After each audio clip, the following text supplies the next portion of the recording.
Meu povo, boa noite pra vocês, hein? Bom sábado. Se tiver muita gritaria por aqui, vocês me desculpem. É porque é um estádio de futebol e a turma vem gritar mesmo. Ainda tem jogadores do Barcelona fazendo aqui trabalho de recuperação, então todo mundo grita querendo uma camisa. Ó, vamos lá. Falar uma coisa pra vocês. É o Barça do Rafinha, né? Foi o Barça do Rafinha. Gol do Lamine, gol do Lewandowski, são dois dos protagonistas, dois que chamam muita manchete, eu sei. Mas o jogo do Rafinha foi um dos melhores dele com a camisa do Barcelona. E olha que o Rafinha, temporada passada, foi o segundo jogador com mais participações em gols e na primeira já tinha tido 2 dígitos, né? De gols e de assistências. O Rafinha sai dos 2 primeiros jogos da temporada sem números, né? Assim, de gols e de assistências. No primeiro sofreu um pênalti e hoje não deu nem assistência nem fez gol, mas foi o melhor jogador em campo. Jogou demais. Tem me chamado a atenção a capacidade do Rafinha de correr como sempre, de ser solidário, marcar pressão, de correr para trás para ajudar os seus companheiros como sempre, mas também o entendimento dele de jogo em diferentes momentos do jogo, onde está, para onde correr, os domínios de bola. Rafinha é um jogador privilegiado porque teve a oportunidade de ser treinado pelo Bielsa, que melhora muito os jogadores. Depois foi treinado pelo Xavi, eu acho que ele melhorou também nos 2 anos que o Xavi esteve aqui, acho que o Rafinha melhorou. E está melhorando também com o Hans Flick, jogando em posições que não são a dele, né? O Rafinha é um ponta direita, mas jogou hoje mais uma vez como camisa 10 no primeiro tempo. E no segundo, depois da entrada do Firmino, foi jogar como ponta esquerda e, cara, ele fez tudo bem. Desde passe infiltrado entre zagueiros para o Ferran 2 vezes, até movimentação no espaço, drible curto. O Rafinha tocou na bola 73 vezes e perdeu 15 só. Ganhar... A cada 5 bolas que ele tocava, ele perdia uma, e é uma posição muito arriscada do campo, onde é preciso arriscar, é preciso dar passe difícil, é preciso tentar drible. Então é normal que os jogadores tenham até 33% de bola perdida, ou às vezes até mais do que isso, 40% de bola perdida. Ele perdeu 20% só das bolas que tocou, ganhou 9 de 13 duelos. Então, assim, sempre que ele precisou disputar jogadas, quase sempre ele levou melhor sobre seus marcadores, sobre os jogadores do Atlético Clube. Foi muito bem o Rafinha. O primeiro tempo do Lamine foi bom também, no segundo o Lamine teve bem desaparecido. E o Lewandowski foi razoável. O Ferran Torres é um jogador que eu acho que entende bem os espaços, mas não consegue executar bem as jogadas, entende bem o deslocamento que tem que fazer, onde que tem que estar, onde que tem que receber a bola, para onde que tem que puxar a marcação, mas as coisas não saem. Rafinha e Pedri foram, na minha opinião, os 2 melhores em campo do lado do Barcelona. Um jogo muito difícil. Jogar contra o Atlético de Bilbao não é fácil, é um dos melhores times do campeonato, vai brigar por classificação para a Liga dos Campeões. Temporada passada teve muito perto de tirar do Atlético de Madrid o 4º lugar e de ir para a Liga dos Campeões. Tem um jogador que faria muita diferença no Barça, porque eu já há algum tempo de Espanha, acompanho ele desde cedo, que é o Nico Williams. E cada vez que eu vejo eu gosto mais. Hoje foi um tormento para o Barcelona no primeiro tempo, não no segundo, mas no primeiro tempo foi um tormento. Jogo que o Barça saiu na frente com o gol do Lamine, esse chute dele está se envenenando, né? Quando ele arma para a perna esquerda para chutar, a gente já começa a imaginar que ele realmente pode marcar. Fez o primeiro gol na temporada e no momento que o Barcelona era melhor do que o Atlético Clube, porque o jogo começou com o Barcelona não com tanto ritmo, tocando a bola bem, mas sem muita velocidade. E o Atlético Clube muito perigoso nos contra-ataques com o Nico Williams. No momento do gol do Atlético, do pênalti do Pau Cubarsí, o Barcelona estava vivendo seu melhor momento no jogo. E é um pênalti do Pau Cubarsí, que é um jogador muito jovem ainda, 17 anos e meio, né? Um jogador de janeiro, então só em janeiro do ano que vem ele vai fazer 18 anos. E um jogador inconstante, assim como o Lamine, tá? O Lamine, por exemplo, fez um bom primeiro tempo, não fez um bom segundo, e o Lamine Yamal é um jogador, às vezes, também de altos e baixos. Acontece que quando você é um atacante de altos e baixos, os altos chamam mais atenção que os baixos. E quando você é um zagueiro, os seus maus momentos, porque você está numa área muito decisiva negativamente para o seu time, né, que é a sua grande área, chamam muito atenção.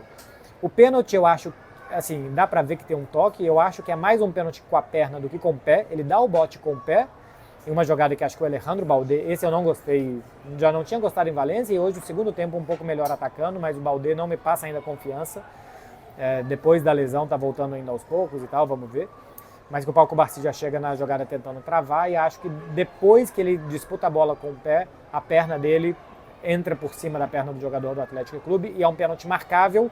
Até não sei se era para marcar, mas é marcável, tem ali um choque, tem um contato, tal, dá para marcar o pênalti. Assim como na semana passada teve um pênalti marcável também contra o Valência, que não foi marcado, dessa vez foi. É assim, é interpretação, e nenhum dos dois eu tenho claro que foi ou que não foi. Um foi marcado e o outro não.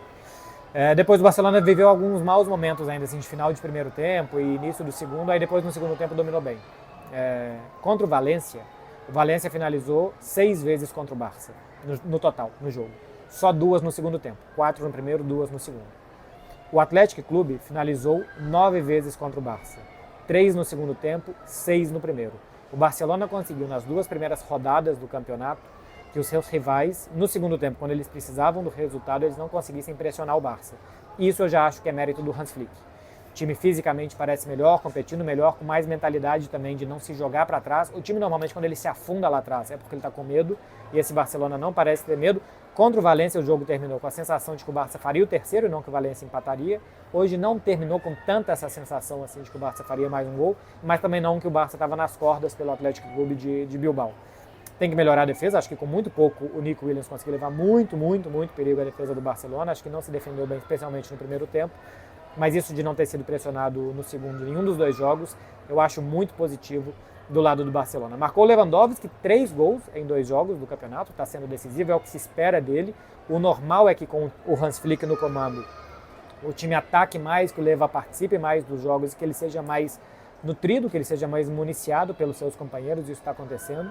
Segundo tempo, a jogada do Rafinha com o Pedro é muito boa para terminar com ele fazendo gol, já tinha colocado bola na trave, já tinha tido uma grande defesa do Alex, do goleiro do Atlético Clube de Bilbao. Então foi um jogo que o Leva fora da área, acho que não conseguiu ajudar tanto em marcação, pressão menos ainda, mas dentro da área ele ainda consegue ser muito importante. Tem outras coisas do jogo que ele precisa ajudar mais, né? Marcação, pressão do Barcelona, quando ele sai da área para fazer pivô, os domínios não estão muito bons, os passes não estão muito precisos, mas dentro da área ele mostrou nesses 2 jogos que ainda é muito perigoso. Bom primeiro tempo do Lamine, segundo nem tanto, bom jogo do Marc Bernal, muito bom jogo do garoto, foi aplaudido pela torcida quando saiu. Mais seguro, fez uma pré-temporada também de altos e baixos. A sensação que ele deixou contra o Mônaco foi muito ruim aqui, porque ele falha claramente um gol, no segundo ele é muito facilmente vencido, mas acho que nos 2 últimos jogos ele jogou fácil e jogou bem, tanto que ele ganha a corrida com o Marc Casadó, né?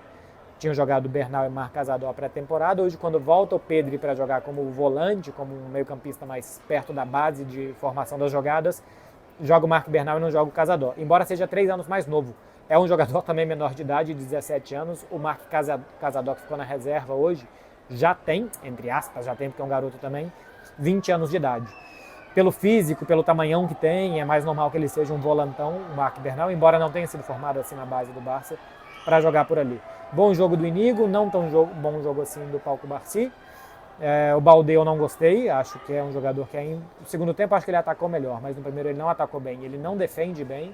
E o Condé foi mais uma vez correto e muito exigido na defesa. Foi muito exigido pelo Nick Williams e ainda tentou ajudar alguma coisa no ataque. Entrou no segundo tempo o Fermin. Ainda não pôde jogar o Dani Olmo. Vai ser difícil de inscrever o Dani Olmo. O Barcelona ainda precisa de muito dinheiro, mesmo com a saída de Gundogan, com a saída do Lenglet, com a venda do Mika Faye. Ainda vai precisar de mais dinheiro para inscrever o Dani Olmo. Não está fácil. Ele não pôde jogar. Entrou o Firmino, era basicamente a única opção que o Barcelona tinha para mudar o jogo no segundo tempo. Isso chama atenção. Enquanto não voltar Gavi, enquanto não voltar Frenkie de Jong, o Firmino hoje entrou, quando entrar o Dani Olmo, o Barça tem poucas opções na frente. O Barcelona tem poucas opções de ataque. Como está difícil de inscrever o Dani Olmo, é difícil acreditar ainda que nessa última semana de mercado, a não ser que entre aí muitos milhões na conta do Barcelona, que ele consiga, por exemplo, ir atrás do Chiesa, ir atrás de um outro jogador. E o Pau Victor, que entrou no segundo tempo, já no finalzinho, no lugar do Lamine, acho que era mais até para ter mais perna, para marcar pressão, para tapar um buraco de defesa se fosse necessário, mas é um jogador que o Barcelona vai ter que apostar nele na temporada, né? Abriu mão do Vitor Roque, porque o Pau Victor fez boa pré-temporada. Eu disse desde a pré-temporada que eu desconfio dessa opção do Barcelona, porque é um jogador já de 22 para 23 anos que pela primeira vez está jogando futebol de elite. Ele estava jogando no Barça B, na 3ª divisão, até a temporada passada. Ele não dá a sensação de que quando entra vai mudar o jogo. Não foi assim hoje, era normal que não fosse, veremos durante a temporada. Mas enfim, começa bem o Barcelona, tá? 2 jogos dificílimos, 2 dos jogos mais difíceis do campeonato. Tem uma criança que acabou de fazer um gol aqui atrás. 2 dos jogos mais difíceis do campeonato, Valência fora de casa e Atlético Clube, e o Barça passou bem, com as dificuldades que esses 2 jogos impõem, mas com uma vitória fora de casa e uma vitória dentro dos seus domínios. Aliás, 46.448 pessoas aqui hoje, um estádio com capacidade para 50 mil, 90% de ocupação, boa presença e também bom ambiente aqui nas arquibancadas do Estádio Olímpico de Montjuic. Alguma vez no primeiro tempo, umas 3 vezes, a torcida organizada, que fica bem aqui atrás de onde eu estou gravando, chegou a falar Barça sim, Laporta no, foi abafada pelo resto dos torcedores. Não que exista, até acho que existe sim essa discussão se Laporta ou não Laporta, enfim, a torcida está dividida, mas acho que principalmente as vaias, a torcida que estava protestando contra o Laporta, é porque o torcedor entende que durante o jogo é apoiar o time na hora de fazer esse tipo de manifestação. Ainda mais porque estava no início, o Barcelona estava empatando, estava ganhando de 1-0. Enfim, acho que era mais para não prejudicar o ambiente do jogo naquele momento. 2 vitórias do Barça, agora joga fora de casa no meio de semana, Rayo Vallecano, e depois Valladolid aqui no final de semana. São os 2 jogos que faltam ainda antes de fechar o mercado de transferências, antes de data FIFA, depois vai ter uma parada e começar a temporada depois, no meio de setembro, já pensando em Champions, meu povo.